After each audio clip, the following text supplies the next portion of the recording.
आज मैं आपसे यही कहना चाहता हूँ, अपने शब्दों को अपनी ताकत बनाइए, अपनी सोच को सकारात्मक बनाइए, अपने जीवन को नई दिशा में ले जाइए। जब आप अपने आप से सच्चा प्यार करेंगे और खुद को प्रेरित करेंगे तो आपका जीवन पूरी तरह से बदल जाएगा। याद रखिए, आप जो सोचते हैं वही बनते हैं, इसलिए अपने विचारों को इतना ऊंचा रखिए कि सफलता आपके कदमों को चूमे। जीवन में शब्दों और सोच की शक्ति को समझना बेहद महत्वपूर्ण है। हमारे शब्द केवल आवाज नहीं होते, बल्कि एक ऊर्जा होते हैं जो हमारे और दूसरों के जीवन को प्रभावित कर सकते हैं। यह शक्ति इतनी गहरी है कि अगर सही तरीके से उपयोग की जाए तो यह असंभव को संभव बना सकती है। अक्सर हम अपने आप से ऐसी बातें कहते हैं जो हमें कमजोर बना देती हैं, जैसे मैं यह नहीं कर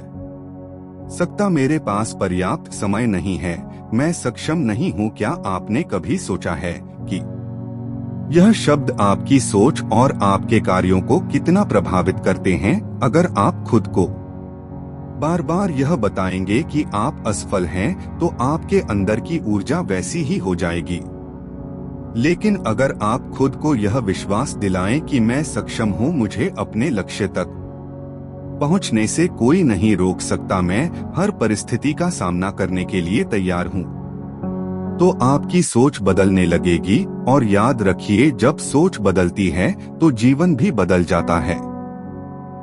दोस्तों, गौतम बुद्ध की शिक्षा हर किसी के जीवन को नई दिशा दे सकती है। अगर आप भी इसे मानते हैं तो कमेंट में नमो बुद्धाय लिखना ना भूलें। इस कहानी को अंत तक जरूर देखें, क्योंकि यह कहानी आपकी जिंदगी बदलने वाली है। आइए कहानी की शुरुआत करते हैं। दोस्तों, एक नगर में एक महान बौद्ध भिक्षु रहा करते थे। वह बहुत ज्ञानी थे और बहुत ही शांत स्वभाव के थे, और उनकी यह बात ही उनकी विशेषता भी थी। एक बार की बात है, बौद्ध भिक्षु नगर वासियों को उपदेश दे रहे थे। बौद्ध भिक्षु कह रहे थे कि शब्दों में जीवन बदलने की शक्ति होती है। अपने शब्दों से जीवन बदलो। हम जो भी शब्द अपने लिए या दूसरों के लिए कहते हैं या जो भी बातें करते हैं, उस पर हमें ध्यान देना चाहिए। इतना कहकर बौद्ध भिक्षु ने अपना उपदेश समाप्त किया और वहां से चले गए। एक दिन वह बौद्ध भिक्षु एक मार्ग से होकर गुजर रहे थे। उसी मार्ग से एक युवक होकर गुजर रहा था। उस युवक ने जब उन बौद्ध भिक्षु को देखा तो वह जोर जोर से हंसने लगा और कहने लगा, अरे साधु महाराज, आप तो ढोंगी है। आपके उपदेशों में यह कहने से कि शब्दों में बड़ी ताकत है, आपकी बात सत्य नहीं हो जाएगी। यह सब सिर्फ बातें हैं। भला ऐसा कैसे हो सकता है कि शब्दों से हमारा जीवन बदल सकता है? उस युवक की सारी बातें उन भिक्षुओं ने ध्यानपूर्वक सुनी और उसके बाद वह मुस्कुराते हुए उस युवक से कहते हैं, बेटा, नाद से ही तो यह दुनिया प्रकट हुई है, और अच्छे शब्दों के पीछे भी नाद ही होता है जो पूरा जीवन बदल देता है। वह बौद्ध भिक्षु उस युवक से कहते हैं, देखो, मैं तुम्हें अपने अनुभव से बता रहा हूँ, लेकिन फिर भी तुम्हें यकीन ना हो तो तुम इसे खुद आजमा कर देख सकते हो। उन बौद्ध भिक्षु की यह बात सुनकर युवक थोड़ा सा गंभीर हो गया। उसने काफी देर सोच विचार किया और उसके बाद उन बौद्ध भिक्षु से कहता है, हे गुरुवर, अगर ऐसी बात है तो आप मेरे साथ चलिए। मेरा छोटा भाई है जिसकी उम्र करीब 20 वर्ष है और उसे ना जाने क्या हुआ है। वह करीब 3 वर्ष कई बार उससे बात करने तक की कोशिश की, लेकिन वह हमसे कुछ भी नहीं कहता। परिवार का हर एक सदस्य पूरी तरह से थक चुका है, हार चुका है। आखिर वह क्या करना चाहता है, किसी को कुछ नहीं पता। तो हमारे शब्दों से उसका जीवन क्यों नहीं बदला? और जैसा कि आप कह रहे हैं कि शब्द सचमुच जीवन बदल सकते हैं, तो क्या आप मेरी मदद करेंगे? इस पर बौद्ध भिक्षु मुस्कुराते हुए उस युवक के साथ चल पड़ते हैं। वह युवक उन बौद्ध भिक्षु को एक खेत में ले जाता है और अपने भाई की तरफ इशारा करके कहता है, हे गुरुवर, यही मेरा भाई है जो पूरे गांव में आलस और मक्कारी के लिए मशहूर है। आप कहते हैं कि शब्दों में वह शक्ति है जो हमारा जीवन बदल सकती है, तो क्या आपके शब्द इसका जीवन बदल सकते हैं? अगर यह सत्य है तो आप इसका जीवन बदल कर दिखाएं। उन बौद्ध भिक्षुओं ने उस युवक के भाई को ध्यानपूर्वक देखा। वह एक पेड़ की छाव में आराम से सो रहा था। जब बौद्ध भिक्षु उस युवक के भाई के पास पहुंचे और आराम से उसके सर पर हाथ फराते हुए कहते हैं, उठो बेटा, बहुत देर हो चुकी है। यह सोने का समय नहीं है, यह तो जागने का समय है। उन बौद्ध भिक्षुओं की आवाज सुनकर वह लड़का थोड़ा सा अचरज में पड़ गया। आखिर कौन है जो मुझे इतने प्यार से जगा रहा है, वरना सभी गांव वाले तो मुझे आलसी और मक्कार ही कहते हैं। आखिर कौन है जो मुझे इतना अपनापन दिखा रहा है? उसने आंखें खोली और आंखें मलते हुए उसने पूछा, हे गुरुवर, आप कौन हैं और यहाँ क्यों आए हैं? इस पर बौद्ध भिक्षु उस युवक से कहते हैं, बेटा, यह प्रश्न तो मैं तुमसे करना चाहता हूँ। तुम कौन हो यही तो तुम्हें जानने की आवश्यकता है। उन बौद्ध भिक्षुओं की बात सुनकर वह लड़का जोर से हंस पड़ता है और कहता है, हे गुरुवर, यदि आपको मेरे बारे में जानना है तो जाइए और गांव के किसी भी सदस्य से पूछ लीजिए। आपको पता चल जाएगा कि मैं कौन हूँ। आपसे हर कोई यही कहेगा कि वह तो आलसी है, मक्कार है, तरह तरह के ताने सुनाएंगे, तरह तरह की बातें कहेंगे। इससे आपको यह जरूर यकीन हो जाएगा और आपको यह पता भी चल जाएगा कि मैं कौन हूँ। तभी बौद्ध भिक्षु मुस्कुराते हुए उस लड़के से कहते हैं, सबसे पहले मेरी यह बात सुन लो। मेहनती इंसान के खुद के शब्द उसे अंदर तक चोट पहुंचाते हैं, इसलिए कभी भी अपने आप को कोसो मत। अपने शब्दों को सुधारो। और मेरी यह दूसरी बात भी सुन लो। मैंने उन गांव वालों से नहीं पूछा कि तुम कौन हो, मैं तुमसे पूछ रहा हूँ कि तुम कौन हो, लेकिन तुमने तो अपनी आदतें मुझे बताई। आलस तुम्हारी पहचान नहीं, तुम्हारी आदत हो सकती है, और इंसान नहीं, उनकी आदतें खराब होती हैं। इसलिए बेटा, तुम आलसी और मक्कार नहीं हो, यह तो तुम्हारी आदत है। बस इतनी सी बात है जो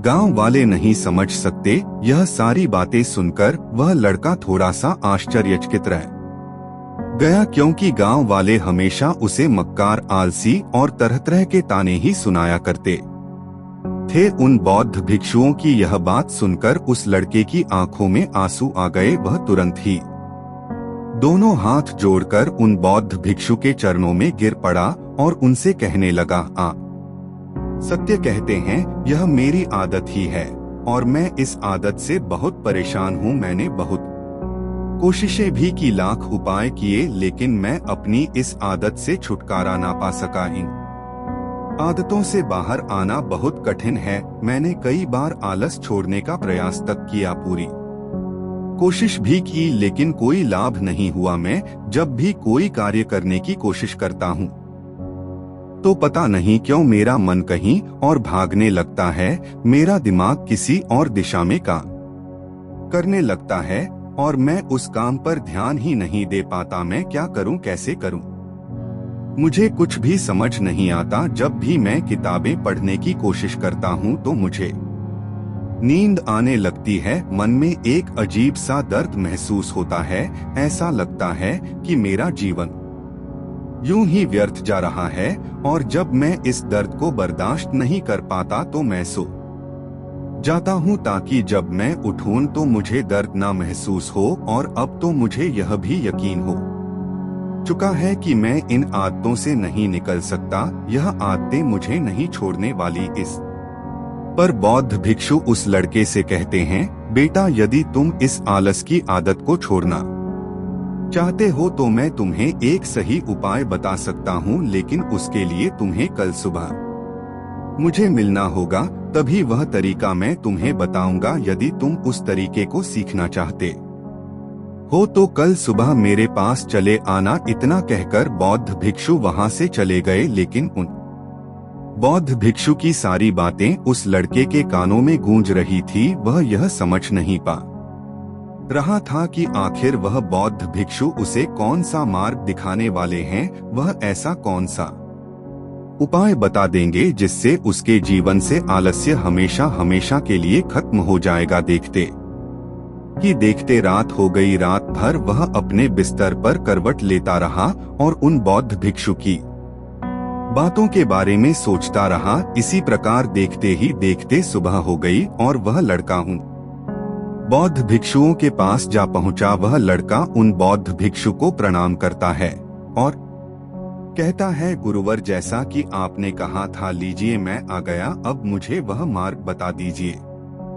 जिसे मैं अपने जीवन से इस आलस्य को निकाल सकता हूँ। तभी बौद्ध भिक्षु उस लड़के से कहते हैं, बेटा, जब भी तुम्हारा मन दुविधा में हो, तुम निर्णय ना ले पा रहे हो और तुम्हारे मन में तरह तरह के प्रश्न उठ रहे हो कि मैं क्या करूं, कैसे करूं, इसका कार्य को पूर्ण कैसे करूं, यह सब कैसे होगा, तब तुम वास्तविकता में अपने अतीत से सोच रहे हो कि पिछली बार तुम्हारे ऐसा करने पर क्या हुआ या अतीत में तुमसे लोगों ने क्या कहा था। तो आज से कभी भी अपने अतीत से नहीं बल्कि भविष्य से सोचो। इस पर लड़का कहता है, भविष्य से वह भला कैसे। तभी बौद्ध भिक्षु उस लड़के से कहते हैं, मान लो कि तुम्हें आज किसी भी चीज की कमी नहीं है, तुम्हारे पास वह हर चीज है जो तुम चाहते हो, वह सारी सुख सुविधाएं हैं। तो अब बताओ तुम अपना जीवन कैसे व्यतीत करना चाहोगे। उन बौद्ध भिक्षु की यह बात सुनकर वह लड़का कुछ देर के लिए सोच में पड़ गया, क्योंकि आज तक उसने सभी गांव वालों के केवल ताने ही सुने थे। किसी ने भी आज तक उसके जीवन के बारे में उससे ऐसी बात नहीं की थी और वह गुरुवर उसे आने वाले भविष्य के बारे में उससे बातें कर रहे थे। उन बौद्ध भिक्षु की यह बात सुनकर वह लड़का खुद से प्रश्न करने लग गया कि अगर मेरे पास सब कुछ होगा, धन की कोई कमी नहीं होगी और सारी सुख सुविधाएं होंगी, तो मैं अपना जीवन कैसे व्यतीत करूंगा। कुछ देर सोच विचार करने के बाद वह उन बौद्ध भिक्षु से कहता है, गुरुवर, मैं यह दुनिया घूमना चाहूंगा, पहाड़ों पर चढ़ना चाहूंगा, समुद्र की रेत पर चलना चाहूंगा और मैं एक बहुत बड़ा व्यापारी बनना चाहूंगा।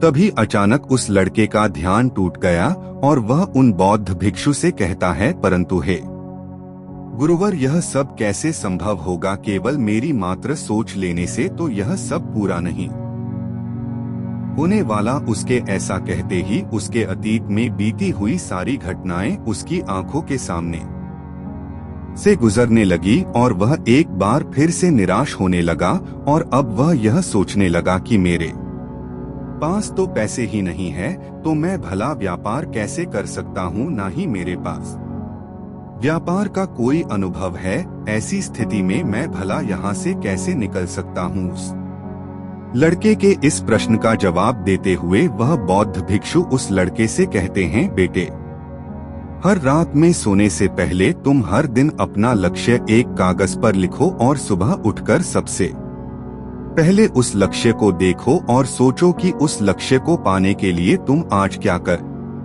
सकते हो और जो भी तुमने उस कागज पर लिखा होगा उस कार्य को उसी दिन पूरा करने की हर मुमकिन कोशिश करो। इस पर वह लड़का कहता है, ठीक है, आप सच कह रहे हैं, लेकिन जब मैं बहुत सोचने लगता हूँ तो मेरा मन बेचैन होने लगता है और मन में तरह तरह के विचार उठने लगते हैं और इन विचारों को शांत करने के लिए मैं सो जाता हूँ ताकि वह विचार मुझे परेशान ना करें। उस लड़के की समस्या का समाधान करते हुए वह बौद्ध भिक्षु उस लड़के से कहते हैं, बेटा, अंतर्मन की चाल को पकड़ो और शब्दों की मदद से नया भविष्य बनाओ। तभी लड़का कहता है, हे गुरुवर, आप क्या कहना चाहते हैं, मैं आपकी बात समझ नहीं पा रहा। इस पर बौद्ध भिक्षु मुस्कुराते हुए कहते हैं, बेटा, कैसे होगा। यह जो सवाल है यह सवाल नहीं बल्कि एक डर है जो तुम्हारे अंतर्मन में बैठा हुआ है, जो तुम्हें अगला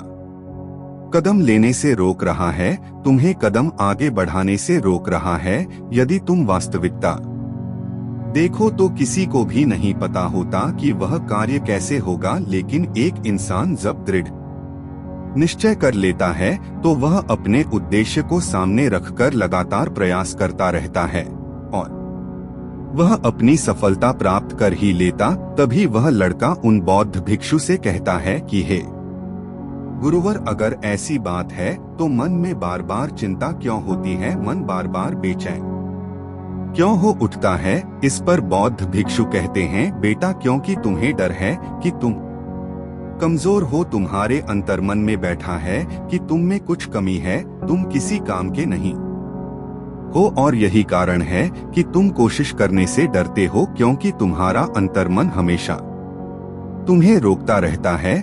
जब भी तुम कोई कार्य शुरू करना चाहते हो, तुम्हारा मन तुमसे पहले कह देता है इससे आगे मत बढ़ना, अन्यथा तुम हार जाओगे और इसी कारण तुम्हें चिंता होने लगती है, तुम्हारा मन बेचैन होने लगता है। तभी वह लड़का कहता है, गुरुदेव आपने जो कुछ भी कहा वह बिल्कुल सत्य है, लेकिन अब आप ही मुझे बताइए कि मैं इस परेशानी से बाहर कैसे निकलूं। इसका जवाब देते हुए वह बौद्ध भिक्षु उस लड़के से कहते हैं, बेटा इस समस्या का समाधान बहुत ही आसान और सरल है। तुमने देखा होगा कि अक्सर ही हम अपने आप को दोष देते रहते हैं, अपने आप को तरह तरह के अपशब्द कहते रहते हैं जो हमारे अंतर्मन में जाकर बैठ जाते हैं और वहीं हमें आगे बढ़ने से रोकते हैं। और इन शब्दों का हम पर बहुत गहरा प्रभाव भी पड़ता है, क्योंकि जैसा हम खुद से कहते हैं, जैसा हम पूरी भावनाओं के साथ सोचते हैं, हम वैसा ही बनते चले जाते हैं। इसीलिए यदि तुम खुद को बदलना चाहते हो तो कि तुम भी काबिल बन सको, तो तुम्हें अपने अंतर्मन को नए संदेश देने की जरूरत है। जैसे कि मेरे शरीर का हर एक कण, हर एक हिस्सा, हर एक विचार शांति और ऊर्जा से भरा हुआ है। मैं दृढ़ संकल्प और आत्मविश्वास के साथ हर दिन काम करता हूँ। ऐसे शब्द जब तुम खुद से कहोगे तो तुम शक्तिशाली महसूस करने लगोगे और तुम्हारी सारी चिंताएं खत्म होने लगेंगी, क्योंकि यही शब्दों की ताकत है। वह तुम वही बना देंगे जो तुम खुद से कहोगे। तुम जितनी भावना के साथ यह वाक्य बोलते हो, उसे महसूस करते हो, उतनी ही भावनाओं से यह शब्द तुम पर असर करना शुरू कर देंगे। धीरे धीरे यह शब्द तुम्हारे मन और व्यक्तित्व की सोच का हिस्सा बन जाएंगे।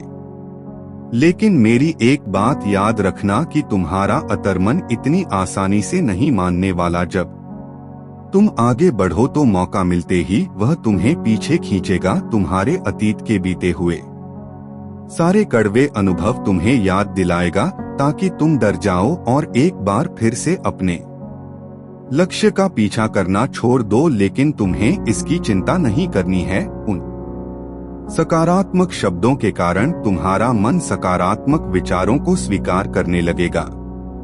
आगे वह बौद्ध भिक्षु उस लड़के को चेतावनी देते हुए कहते हैं, मेरी एक बात और याद रखना कि तुम्हारा ध्यान आलस्य पर नहीं होना चाहिए, अर्थात तुम्हें कभी आलस्य नहीं मिटाना, बल्कि तुम्हें एक नए भविष्य का निर्माण करना है, एक नए व्यक्तित्व का निर्माण करना है। तुम्हारा पूरा ध्यान केवल इस पर ही होना चाहिए। उन बौद्ध भिक्षुओं की बात सुनकर लड़का कहता है, ठीक है गुरुवर, आप जैसा कहते हैं मैं वैसा ही करूँगा। तभी वह बौद्ध भिक्षु उस लड़के से कहते हैं, बेटा अभी तो मैं इस गांव से जा रहा हूँ, लेकिन कुछ सालों के बाद मैं वापस आऊंगा। इतना कहकर बौद्ध भिक्षु वहां से चले गए और वह लड़का अपने घर लौट गया। लेकिन अब उस लड़के के मन में तरह तरह के विचार चल रहे थे। वह लड़का यह सोच रहा था कि अगर मैं अपनी मनपसंद जिंदगी जीने लगूंगा, अगर मैं दुनिया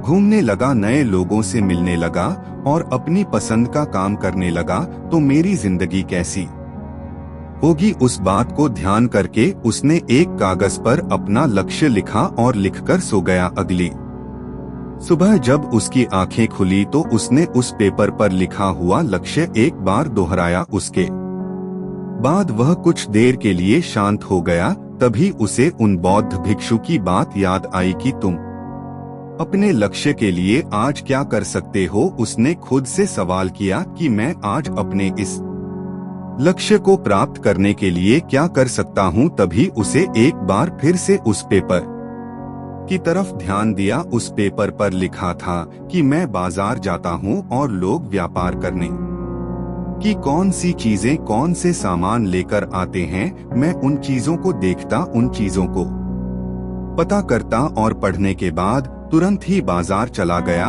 वह अलग अलग दुकानों पर बैठा उन्हें देखा, लेकिन उसे कुछ समझ नहीं आ रहा था क्योंकि लोग अलग अलग व्यापार कर रहे थे, अलग अलग तरह की चीजें और सामान ले रहे थे और किसी ने उसकी कोई मदद नहीं की। वह बहुत उदास हो गया और निराश होकर वापस घर लौट आया। तभी उस लड़के को उन बौद्ध भिक्षु की एक और बात याद आई। शब्दों में बहुत ताकत है और शब्द हमारा जीवन बदल सकते हैं। उसे वह सकारात्मक विचार याद आए। वह उन्हें सुबह शाम दोहराने लगा और अब से वह हर दिन ऐसा ही करता। देखते ही देखते 1 महीना बीत चुका था, लेकिन अब तक उसके जीवन में कोई बदलाव नहीं आया था। अब वह लड़का यह सोचकर निराश होने लगा था कि उसके जीवन में तो कुछ भी परिवर्तन नहीं हो रहा, लेकिन 1 महीने के बाद उसे महसूस हो रहा था कि वह पहले से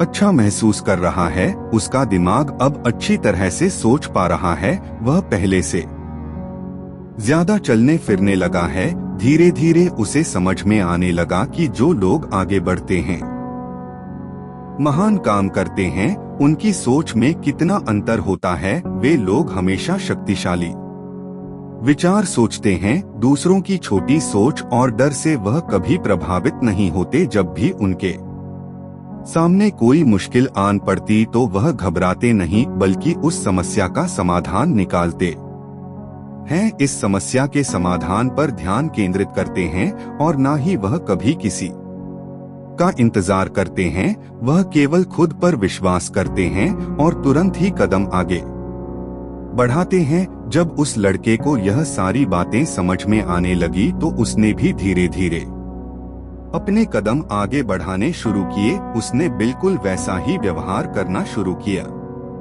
अब से वह कभी खाली नहीं बैठता था। जब भी उसका काम मन करता वह बाजार जाता और लोगों के बारे में जानता, समझता कि वह किस प्रकार व्यापार कर रहे, कौन से चीजें खरीद रहे हैं और किन चीजों पर उन्हें लाभ हो रहा है।